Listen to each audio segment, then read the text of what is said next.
time should he stop receiving magical energy from his master? The C rank usually translates to A, but this was actually overlooked Alcadis' as one of his personal skills representing his transformation from Archer to Avenger.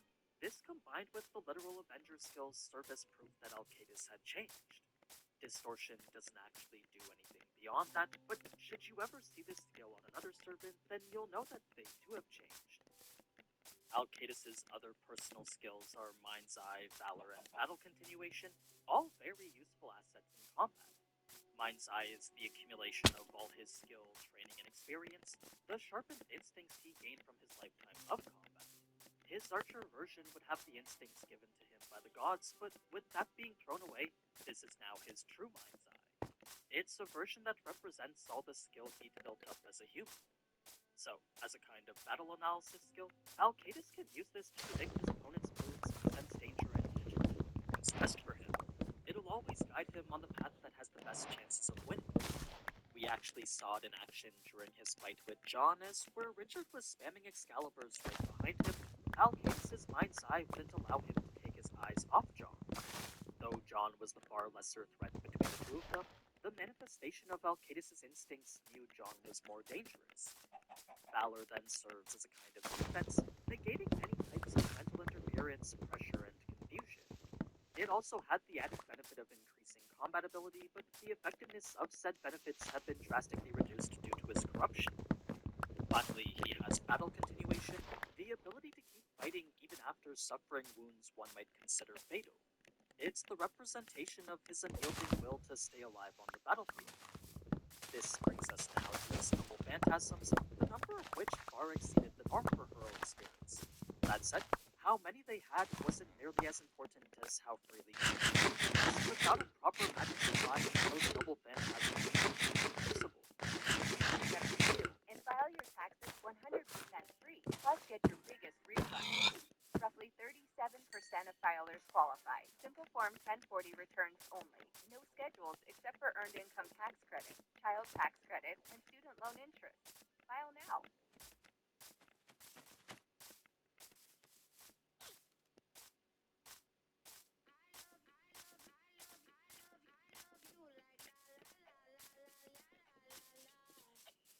Without a proper magic supply, those Noble Phantasms wouldn't even be usable.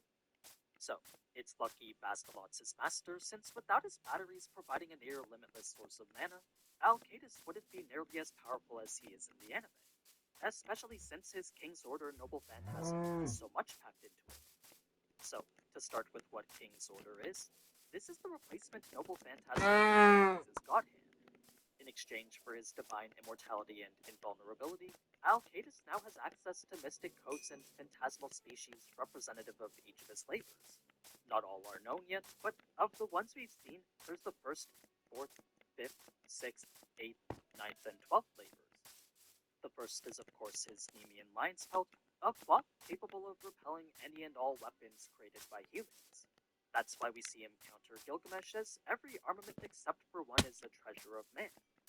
That's not to say Gilgamesh can't just snipe between where the lion's pelt doesn't cover, but if Alcadis has his attention on him, that's never gonna happen. The only way to penetrate that gap is to catch him by surprise, or just use a divine weapon that straight up ignores the pelt. Alcadis' fourth flavor provides him Chiron's immortality, the very same he gave up when poisoned by the Hydra venom. It translates to one single resurrection, a useful tool in his battle against the police force. Sure, it may not be as useful as 12 resurrections, but having at least one is better than none. The only caveat is that whenever activated, Alcadis would feel the same pain that Chiron did. That same torture that caused both himself and his mentor to kill themselves was now what Alcadis' fifth flavor provides him the power of the blood, remember those rivers he once diverted to clean the stables? Well, he can now reproduce them to disrupt, destroy, or do whatever. His sixth flavor are arrows transformed into the birds of war, the Stymphalian monsters he once sniped from the mountain. He doesn't actually summon them like how he does with Cerberus, but instead has them take form after shooting his arrows. The arrows then begin to act like the birds hunting its prey, vicious monsters we saw used against Splat. Alcetus' eighth labor are his horses of Diomedes, actual summons he can choose to ride on. I'm sure their man-eating nature makes them quite the fierce opponent too, but with the guard dog of the underworld available to summon instead, these horses are probably more for traversal. In total, he has 4 just like in the legend. Labor 9 provides him with Hippolyta's Goddess of War sash, empowering both him and his weapon should he choose to use it that way. Because this is a belt formerly belonging to Ares, though, as a possession of a god, Alcetus despises it. He refuses to let any of its energy enter his own body, only letting it empower his weapons instead. This is only possible with the help of the mud, as without it, Alcetus wouldn't be able to manipulate the belt's energy levels. Finally, we have Alcetus' 12th flavor, the ability to summon Hades' guard dog. Against servants, it's not really that big of a threat, but when faced against humans, it's a bit more challenging. In any case, those are the noble phantasms manifested from his labors, the useful utility constituting King's Order. Individually, they're not all that powerful, but when used together, they definitely are. Now, Alcetus' trump card belongs to his 9 lives noble phantasm, a powerful technique that changes depending on how it's used and who it's used against.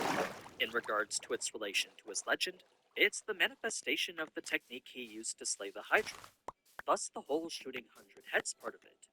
Now, though the technique was originally used with a bow, Heracles had managed to recreate it with all his other weapons. So, regardless of whether it's a bow, a sword, a lance, or a fist, this 9 lives noble phantasm can be used with all of them.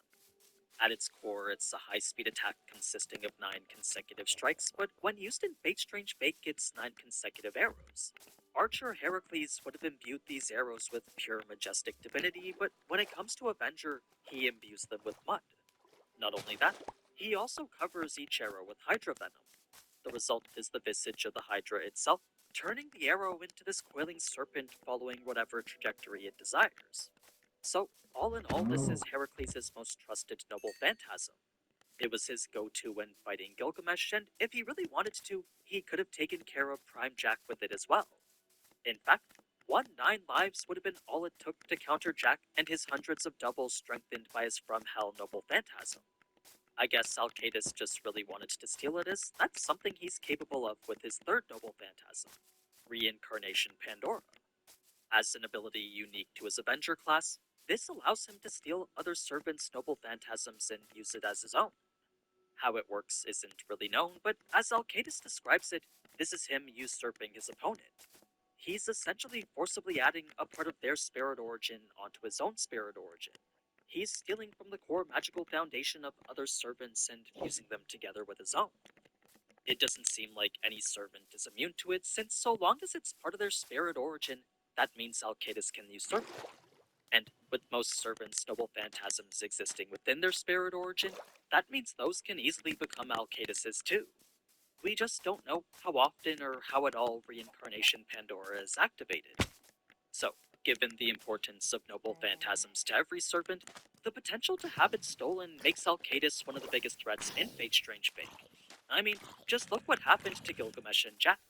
The moment they lost their noble phantasms, both became pretty much useless. That said, actually being able to steal it is a completely different story. I don't think there was a world where Gil would ever let Alcetus get close enough to do so, and had Ishtar not intervened, then Gilgamesh would have won this fight anyway. In any case, that's Alcetus' power for you. Any normal master would never be able to support Alcetus to his fullest, so the fact he has Bastalot makes him lucky. He can pretty much use whatever noble phantasms he wants whenever he wants. Just so you understand just how unsustainable Alcetus is, though, one warehouse like this can fuel a fight for half a day only. Luckily, Bastalot has multiple, enough to power Alcetus for months. It only cost the lives of 24,967 people. Now, though Alcetus is technically still an archer, he's very much capable of fighting close quarters with his bow. Just as we saw in his battle with Gilgamesh and Hippolyta, he had no problem parrying hundreds of noble phantasms like they were nothing. His main strength does lie in archery, as time and time again we've seen him do crazy feats with his bow. Whether it's a powerful arrow capable of traveling 20 kilometers, or multiple consecutive arrows fired at the speed of Gilgamesh's Gate of Babylon, Alcetus' skill with the bow is unrivaled. It's pretty obvious why he was summoned to the archer class in the first place. The mud of the Grail then corrupts his powers to enhance them further, turning them into these volatile attacks no one can predict. So, with all that together compressed into a single human, it's no wonder Alcatus became the greatest hero in human history. He's truly a legend worth talking about for ages. That said, without Godhand or his body enhanced by divinity, I do believe this Avenger version of himself is weaker than his Archer self. Even so, aside from Enkidu and Gilgamesh, Alcatus is right there. He's definitely not considered a yeah, that's all the what power If you like what you saw, please like it. If you want to see more, then be sure to subscribe and comment. Until next time, though. Ciao. The moment I saw this bag, I knew I had to have it. It's gonna be perfect for the farmer's market, going on a little trip. I mean, really going to the park. And this bag, it's got a button closure pocket in the front, zipper for the inside pocket. You've got that nice deep pocket that you can fit all sorts of stuff in. It also has that cute little zipper pouch pocket for your small pieces. You can carry it like this, or there is a crossbody strap, which is plus size friendly. 42 triple D. It's super hard to find straps that's actually going to go across the chest. You got to run to Temu and snag one. These are going to sell out. I'm sure that these are going to be the bag for spring and summer. Get yours.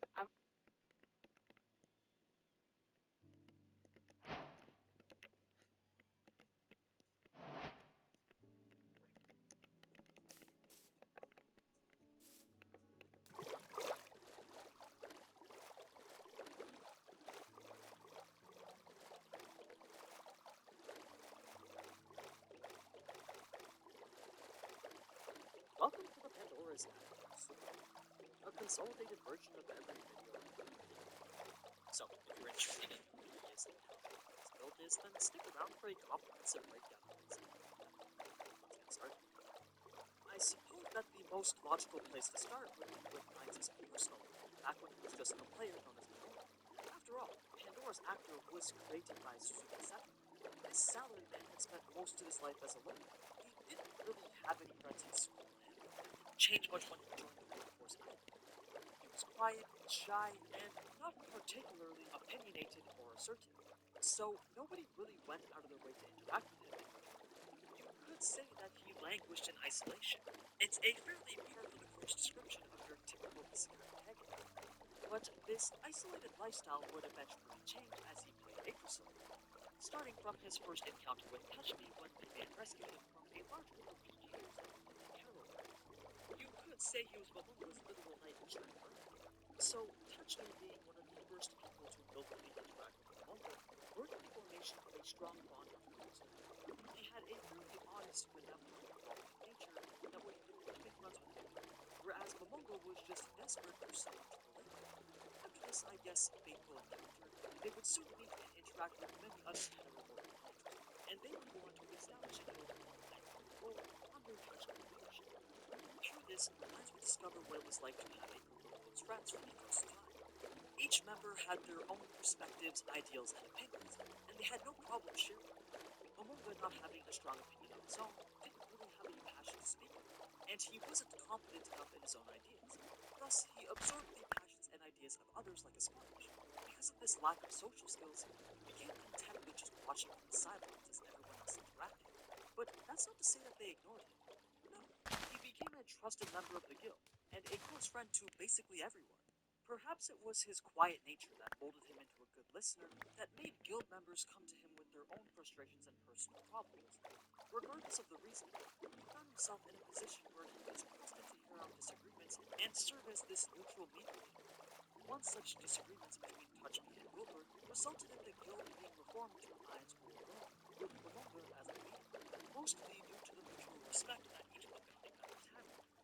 This led the guild into the Golden Era, where at its peak, they had 41 dedicated members that not only made the guild placed in the top 10 ranking figures, and they would create what was reportedly known as the unconquerable guild base of Angelo, Momonga being the leader with the crew that held all this together.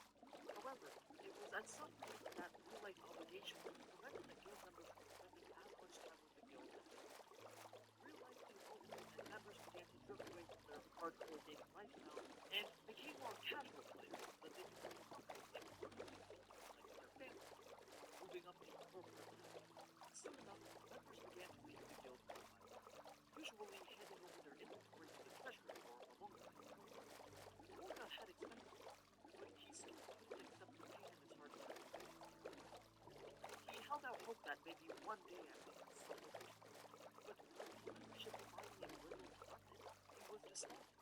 He decided to go into full carry and find as much gold as he could possibly just to try to keep the guild finances afloat. Maintenance costs for a top 10 guild was simply not a cheap endeavor. Also, out of nostalgia, he traded gold to a picture of his guildmates to earn treasures, each adorned with the gear of the members he would liken to. It was this fondness of the good times that he had with his guildmates that would later become basically his only motivation in the new world. The pets and adores the NPCs because they remind him of his guildmates. He asks for the benefits of Nazarick because it was great about his guildmates. He crushes anyone who tries to use his guildmates' names against him. And it was this appreciation for his friends that motivated him to create his first and only NPC, the Guardian of the Treasury, Pandora's Actor. Let's talk a bit of history. In Greek mythology, Pandora was the first woman to ever be created. The TLDR is that the Titan Prometheus had just stolen fire from Mount Olympus and gave it to humanity. Zeus decided to punish humanity by giving them a first woman, Shillelagh. She was presented as a gift to Epimetheus, Prometheus' brother, who, even though was warned not to take any gifts from the gods, still took her anyway and married her. She carried with her a jar, or a box, which was also a gift from the gods, but she was unaware of its contents.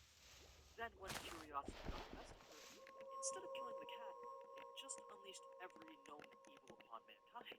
Yep, Zeus's grand punishment was a woman killing all the evil spirits.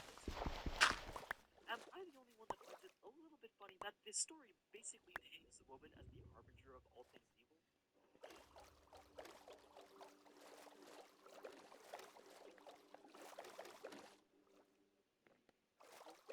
But setting the low-key misogyny of ancient Greece aside, Pandora's story is important because of the meaning that the phrase Pandora's box took on as a result of this myth.